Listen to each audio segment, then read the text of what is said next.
Hey Spuddies, PotatoMcWhiskey here, and welcome back to Let's Play Civilization 6 as Scythia. So let's take a little bit of a quick review of our empire. Let's have a look. We are currently military score. I would say we're one of the top military scores. We're probably like second or third. Yeah, second or third would be maybe fourth. Yeah, second, third, or fourth would be somewhere between 2 and 4, I think, depending on how you want to read these numbers. So I think we're in a really good position for a domination victory. I also have a, potentially a religion victory on my hands here. I'm also somehow getting culture. Don't ask me how. Now, in terms of science, I am pretty behind, and since Alexander is my next target, that could be a potentially really difficult war if he gets out a unit that I'm not expecting.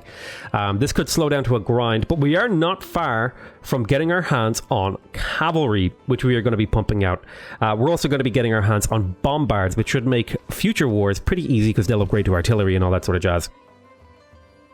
In terms of cities, my cities are developing pretty well. Pokrovka is currently up to 10 population. Will be going up to 11 once I have a little bit more housing in here.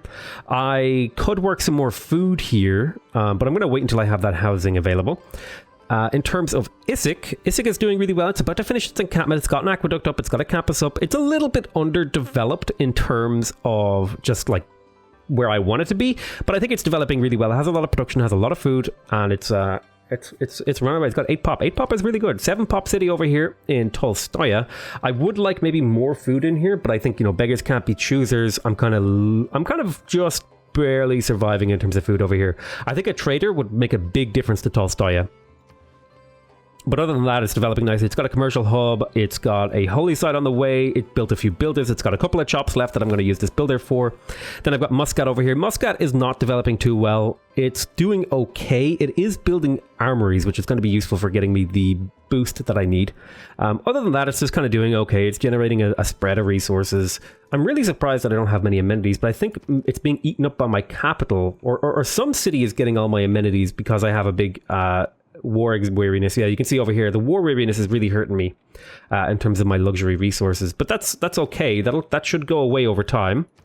You can see war weariness over here as well. So yeah, we've got the terracotta army on the way. That's going to give us a lot of promotions on our army. I would like to maybe squeeze out a couple of extra units if I could before I get this. I've got builders on the way. I've got mostly ancient walls and stuff. I've also got a water mill coming, and otherwise I'm just redeveloping this territory as I conquer it. Let's have a quick look over here. I could preemptively move Magnus up to Olympia to help develop this city. I don't know if that's what I want to do. I think this guy, you're heading up here to improve this, and that's perfectly reasonable. That's going to get an extra food once this hits Watermill, which will help this city continue to develop more healthily. You can see the difference here. It might seem like not a big deal, 10 turns, but that's 7 turns off this growth, which means extra science, extra culture, extra tile working, more potential. Every population is sacred, as the Monty Python would tell you. I said the Monty Python like he was like some like Monty Python was like some sage dispensing wisdom, which I guess from a certain perspective is pretty accurate. So I think I'm going to send you down here to improve this, and then I'm going to send you here to chop this. This way I kind of make my builders cooperate a little bit, and then we're going to go to the next turn. I should be able to get my era score for the next age's golden age. It'll be a pretty soon thing. You hold on there. We'll go to the next turn. Couple of catapults on the way. We should be able to start doing some serious damage. There is medieval walls and also guilds. That is going to give us extra gold on our kurgans, which is pretty nice because it makes them much more valuable tiles. And we are working a couple of kurgans, and we will be working more throughout the game because they just provide us with the stuff that we need to sustain an army in the field. So I think I'm going to shoot here.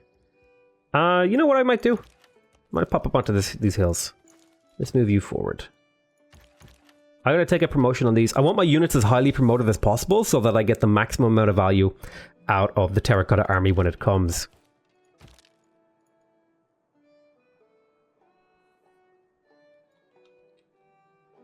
So we've got a lot of Macedon to conquer. That's going to be our big war. Once we kill Macedon, that's going to be pretty much lights out for the AI. Printing wouldn't be terrible. I would like to build the Alhambra, but I don't think I really have a spot for it. I could have a quick look around. But unfortunately, I think I just don't have a hill really where I could do it. Yeah, I just don't have a place I can build it right now. Maybe here? Yeah, no, I just don't have an encampment next to a hill. So that's kind of a downside. I would have liked the Alhambra. It's pretty good. +2 amenities from entertainment and +2 great general points. That's really, really nice. Let's go ahead and choose a tech here. There's a few things I could go for. I could go for celestial navigation. That wouldn't be terrible. It would allow my guys to embark. My traders, or potentially if I went for shipbuilding. These aren't bad wonders. I could pick up the mathematics for the extra naval unit movement. I could pick up military tactics for better spearmen. I think my best bet is to continue on down this sort of end of the tree here. +2 gold from quarries. That's not terrible. It would take a long time to get to. Or I could go for gunpowder. We are building an armory and we could get musketmen then. And we do have access to niter. And that would get me closer to bombard. So I think I'm going to head down the gunpowder end of the tree here and see if I can get to metal casting a little bit quicker. Let's go ahead and pick up some more civics here. I would like to get the +1 food from pastures. I would also like to get spies, perhaps. I don't know if I'm really too bothered about that. There's nothing really particularly interesting in Reformed Church that I want. Being able to declare holy wars would be really nice. I think potentially being able to pick up stuff like the Taj Mahal could be also really, really nice. Because that would mean I would have an easier time getting golden ages. I could also pick up camp improvements or religious tourism. None of these are really super amazing. I think what I might do is, like, the big key here for me is getting to nationalism in a reasonable amount of time. And I think getting to exploration would give me extra food. So I think I'm going to go this way. And it kind of gets me a little bit closer because I do have to pick up medieval fairs before I get to nationalism. Once I get to nationalism, I'll be able to combine my units, which will be pretty nice. And I'll also get an extra governor title, which is always useful. Now, in terms of choosing our production over here, we just got an extra housing in here. So I think it is reasonable to dework this and maybe go back to working a little bit more food. I have pretty good food production right now. I could pick up the watermill. That would give me even more food. This would give me even more housing. I think I'm going to work this, but I don't know what tile I'm going to dework. I could lose a little bit of production. I could lose a little bit of culture. I'd be trading 2 production and 1 culture for food. So really, can I afford to lose 4 production to gain 2 food? And I think I can, because that's going to speed up our growth quite a bit. And the bigger, this city needs to get pretty damn big if it's going to be super, super duper useful. Kotoku Inn, Warrior Monks, Mont Saint Michel. We could actually build the Mont Saint Michel. It's not terrible. +2 envoys. Kilwa Kisaniwa. +3 suzerains. Ooh.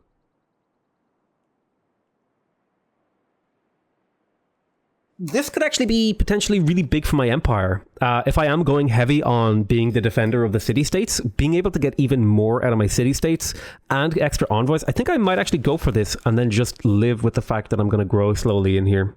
We'll figure out how to maybe beat that growth at some point. Maybe we'll stick a builder or a trader in here at some point in the future. I'm not too worried about it. So, we finished the encampment. I really want a stable.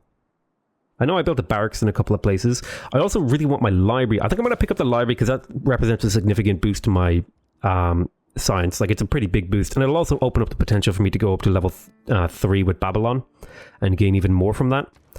Then, up here, this city has a little bit of a growth problem. So I think it's pretty much just go straight for food buildings. Like, that's just my best move. Get the city growing, get it developing, get it building up, you know? Then up here in Pharsalos, I think we can start finally hitting the city. Also, we're going to be getting the Temple of Artemis, which is really nice out of this. And that'll kill that there. That's going to potentially provide us with a decent amount of amenities.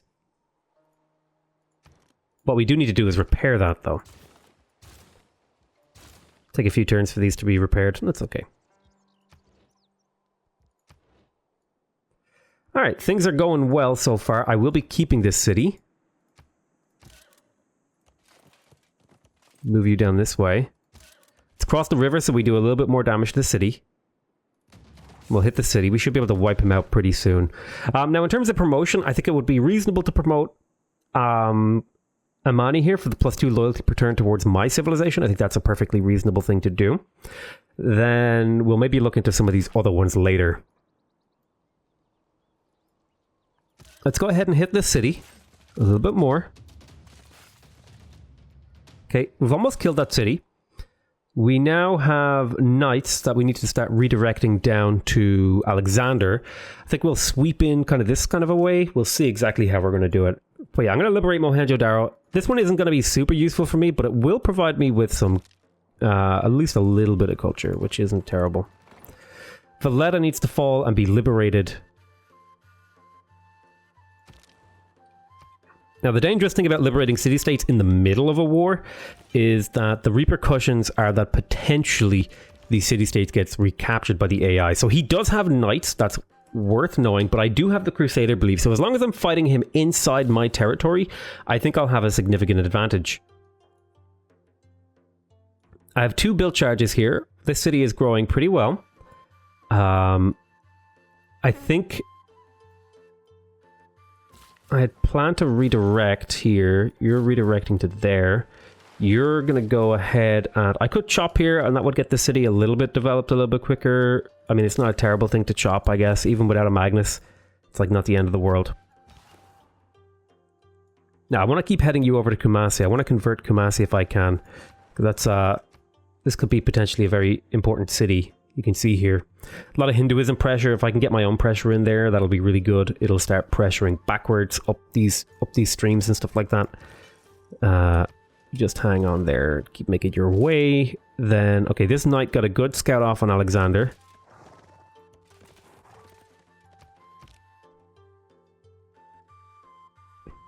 It's funny because Alexander is the only person who's not upset with me for going to war, and he's the one who I'm declaring war on. A lot of food around here. Not a lot of cities that can take advantage of it, but Rhodes will be pretty high population by the end of things. Oh, that actually catapult is hitting my city. Interesting. I think I'm going to capture this builder and then hit the city, and that should kill it. There we go.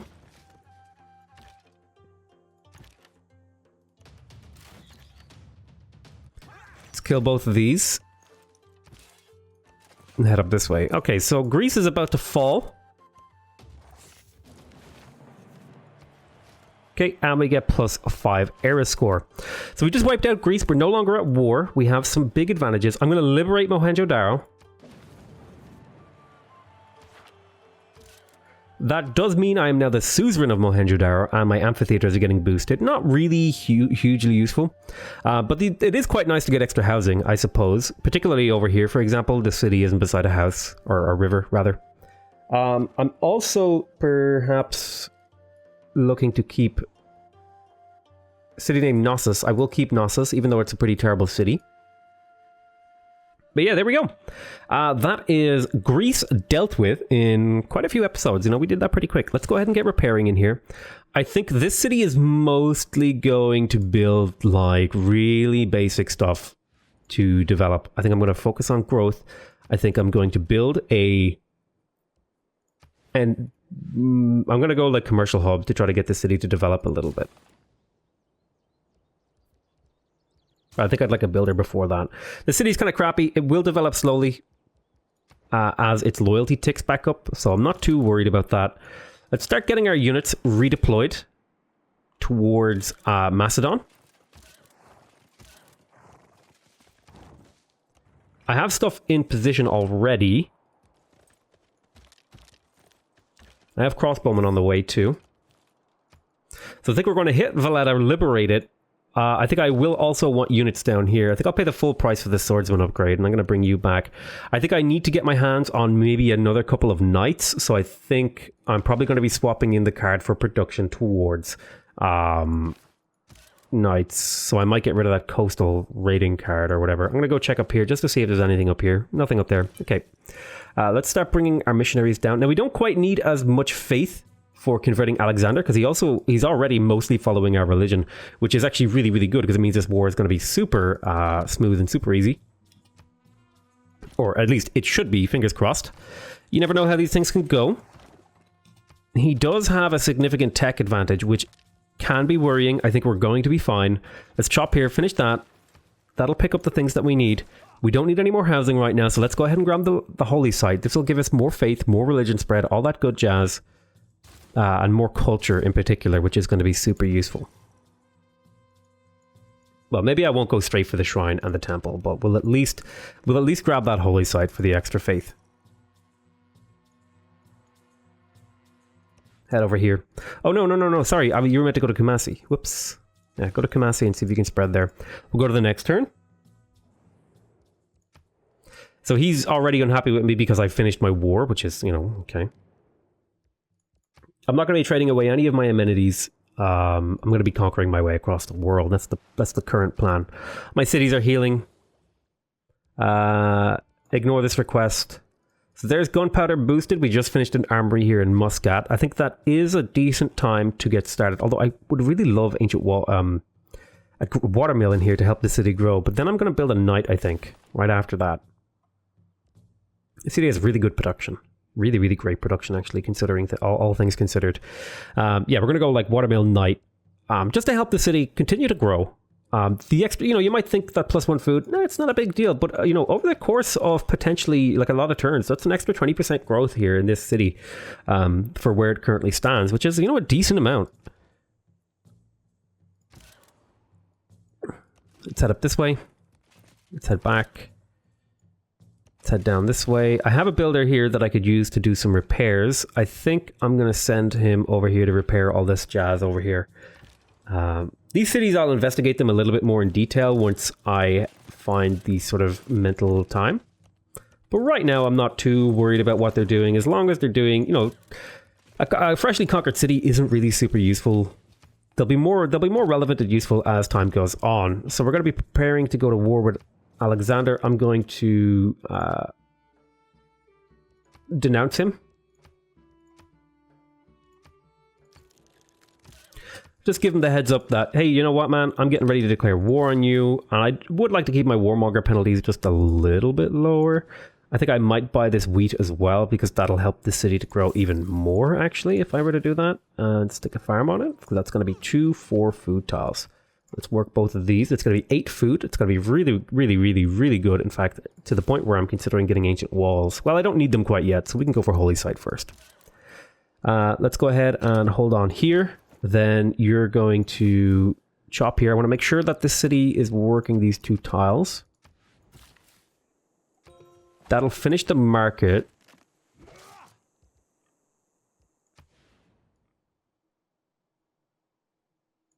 Let's grab the encampment.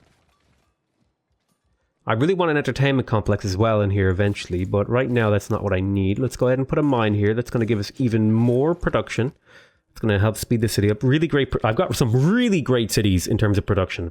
I also want to get to industrialization at some point, because that's going to further boost this, and that's like 7 techs away. So that's going to be a bit of a trek to get to. Particularly, I've got a lot of these expensive techs to run through. I might just pick up celestial navigation. It is only 1 turn.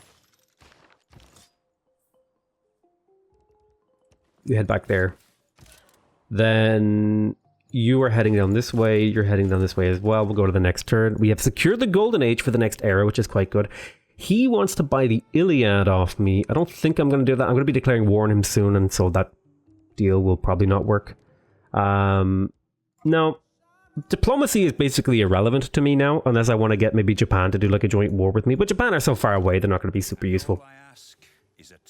With their celestial navigation, my hope is that I can get enough units concentrated in a single place that Alexander really can't do anything about it.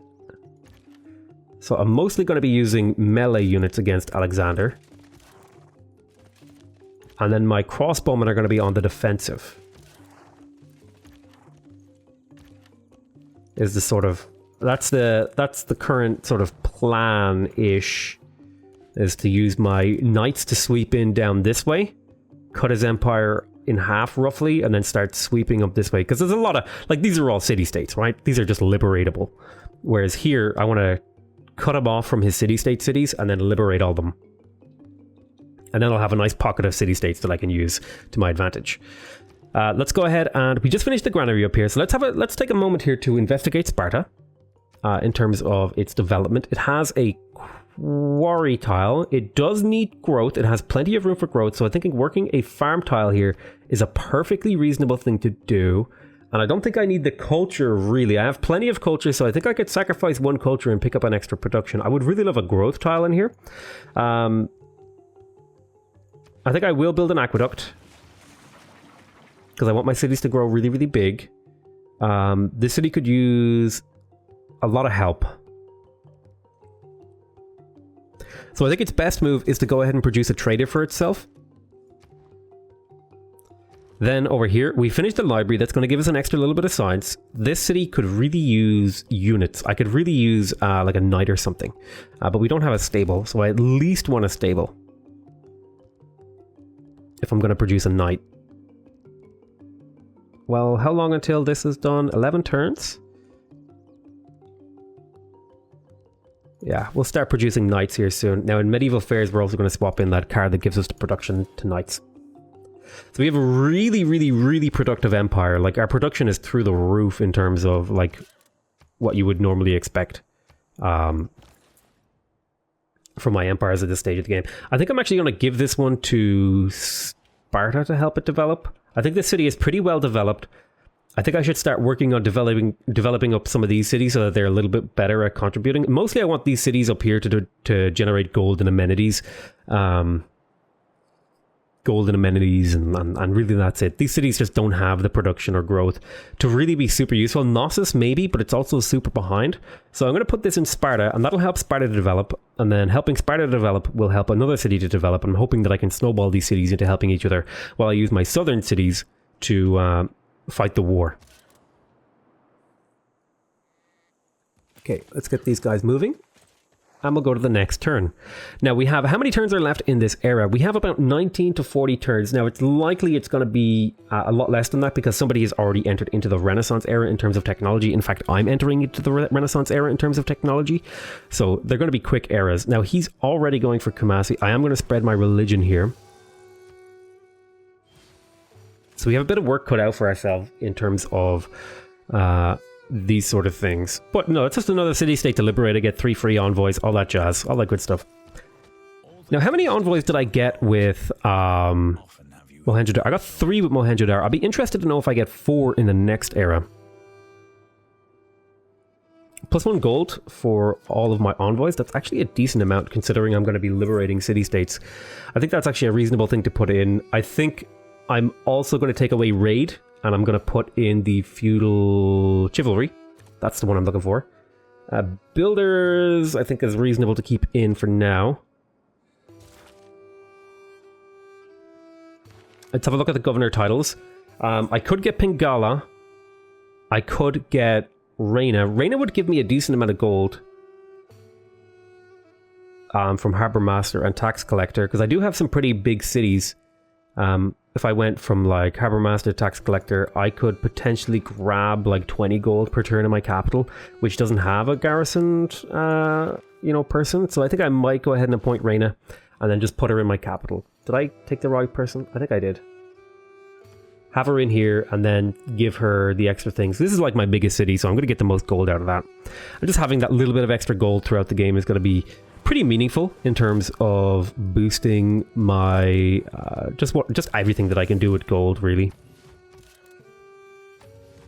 I have a lot of units here that have potential to be close to leveling, but we're going to get our level ups with the Terracotta Army anyway, so I'm not too worried about it. I have a catapult here. I have a catapult and a siege tower, and I'll have more cavalry coming out, more knights, because we want to combine the knights together at nationalism so that we have that extra combat power. Keep them relevant into the mid-game. Now, you might be thinking, you're Scythia, you're using heavy cavalry, why aren't you using light cavalry? Again, it was really just down to the fact that my 2 neighbors, Greece and Alexander, have they have unique units in the early game that are better than horsemen. So I figured wait till like I'll do more powering, I'll go for knights, and I'll be in a better position to conquer. And you can see like that worked out pretty well. If I had been attacking Greece with horsemen there, that wouldn't have gone nearly as well. Not nearly as well, because they just don't have the same power per tile. We're going to trade with Pokrovka. That's going to help the city develop quite quickly relative to how well it was developing before. I could start sticking down kurgans up here, which I think will be what I do. There's actually room for a really nice campus up here, which might be something that I do in this city. Just try to get the most out of the tiles that are available. I'm not worried about developing them too much. I think mainly... it's already got 2 districts, actually, so that's kind of crappy, because we need to wait till population 7. Yeah, mostly these cities are going to be... These aren't going to be very useful cities for a while. I need to get these units down here because I'm going to need a couple of crossbowmen to help defend my capital and stuff, because it's likely that Alexander has units in the area. So I'm going to move this trader over to Knossos as well, because this is a city with a lot of potential, so I'm going to see if I can develop it a little bit. By trading, that should do that trick.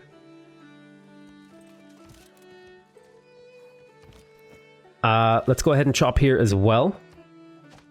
That'll force a bit of growth in this city, which is not so bad. This city does need housing now, which is something we'll get to.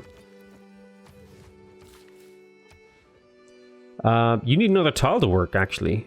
I don't think this is worth it. I think I'll go ahead and work this for the extra 4 gold. I don't think +1 food is really worth my time. Definitely think this is worth working. Wait, why are you being weird? Sometimes the population interface gets a little bit weird.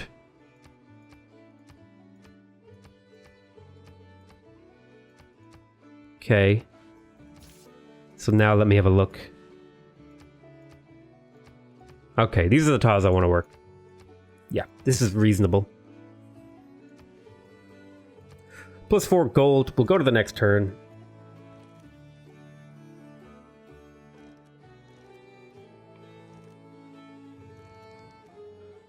Nope, I will not give you my marble for free. And examples of divinity, eh? So 10 turns until the Terracotta Army, 13 turns until Kilwak Hisaniwa, which should potentially provide us with a lot of benefits. Let's see, how close are we to getting our religion here? Not too far. There we go. So we just barely have Kumasi. That's going to continue to put pressure over on this side of the map. We're not going to worry about that. What I might do is... I might send missionaries in ahead. Like maybe I can sneak them around the north side here and start just spreading. But I think it's better if I do it with my army, because then I can keep the missionaries safe much easier. I'm going to get you to heal up here. You're going to go there. I'm going to go unit needs orders. You trade with Pokrovka. That'll net us a decent amount. I think a lot of my amenity problems are starting to go away now that I have stuff like this. And I'm not at war, so my war weariness is bleeding away. I also really want this card here. Wait, where is it? There's a card here for war weariness. I can't remember where it is. Maybe it's mobilization. There's a war weariness card, and I can't remember exactly where it is, but I know I want it.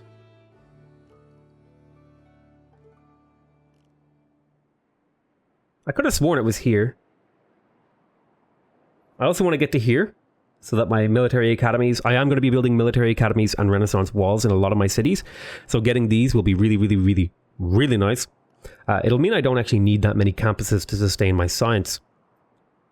I guess it's mass media. Yeah, mass media is where it comes from, and then we're going to get the fascism, and then that'll be really nice, because that'll give us the 50% production towards the units, and +5 combat strength, and the extra war weariness reduction, and then it even has a card for war weariness. Yeah, we've got a lot of things to look forward to in terms of our conquest. So let's have just get all these units to hang out for now. Go there. You keep coming. Okay. And so I have a build a charge here. I think it is time to move Magnus somewhere. There's a lot of forest over here in Sparta, so I guess I could develop a lot of infrastructure here. So what I might do is I might move Magnus up to Sparta and just start chopping all this crap. Let's do that. Even if I just use it to get out a bunch of builders to develop my other areas of my empire, I think that's actually a perfectly reasonable use of this guy. Take a while for this builder to get up. I might send this builder up to Sparta as well. And just chop out more builders and then use them to continue to chop and develop my land and get these territories built up. Because, you know, these one food tiles, one food, one production, it's not going to make a big difference if I chop these forests. Like, really... I don't really think it's going to make a huge difference. Okay, so we finished an encampment here in Tolstoya. I would like to get the stable. I would also like to build another knight. So let's at least get the stable to give this city another housing.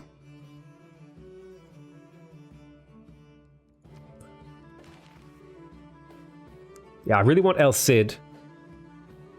Getting El Cid will be really, really nice. I might, you know what, I'm going to secure El Cid with Faith, because that's going to make my war against Alexander much easier if I have El Cid.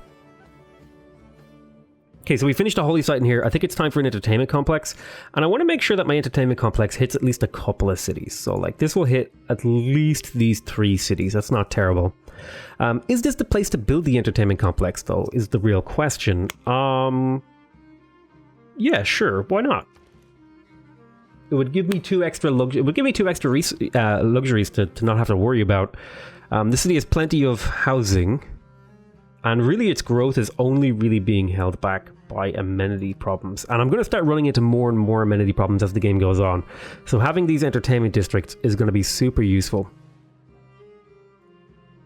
I could also hit 1, 2, 3, 4, 5, 6. I could hit these 3 cities up here and then worry about getting an entertainment complex like over here instead and hit these 3 cities with it in my capital. Maybe that's better. I would maybe prefer to use up the desert tile though, since it's not so useful.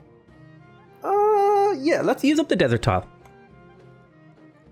Get the entertainment complex on the go, plus it might provide an adjacency bonus to my commercial hub, which will provide a little bit of a boost. So in 16 turns, we'll have +2 amenities in this city, which means more amenities to spread around my empire in the form of luxuries, and less of a worry from negative amenities from war weariness. So let's cross this river. Let's head down here.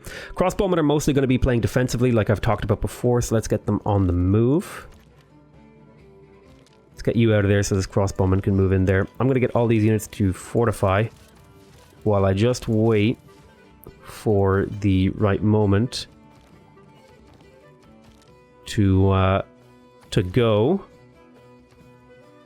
You guys can't really move. Take Barding. So we've got 8 turns until our thing flips off. Okay, so he just killed Jerusalem. So I think that's going to change when I declare my war. So we're probably going to declare the war pretty much at the start of next episode. In fact, this is a perfect opportunity to declare war on Alexander, because I'm going to get +1 gold for each of my envoys. I'm going to get 4,800 gold, and I'm also going to pretty much get an excuse to go to war with Alexander. So that's what we'll do next turn, or next episode. Well, next turn and next episode. So I want to thank you guys very much for watching. I hope you guys are enjoying this series. Please remember to subscribe if you want to see more videos from me. Remember to leave a like if you want to directly support the channel. Another way you can directly support the channel is by sponsoring the channel. There is a button below the video, there should be, where you can sponsor the channel. It costs like $5 a month or something. And it's like a Twitch subscription, you know? It just means that I have more money to buy games and, you know, beer. Other than that, don't forget to leave a comment if you have any ideas or commentary or things you want me to see in this game. Other than that, all that jazz aside, I just want to say I love you all very, very much, and I'll see you later, taters.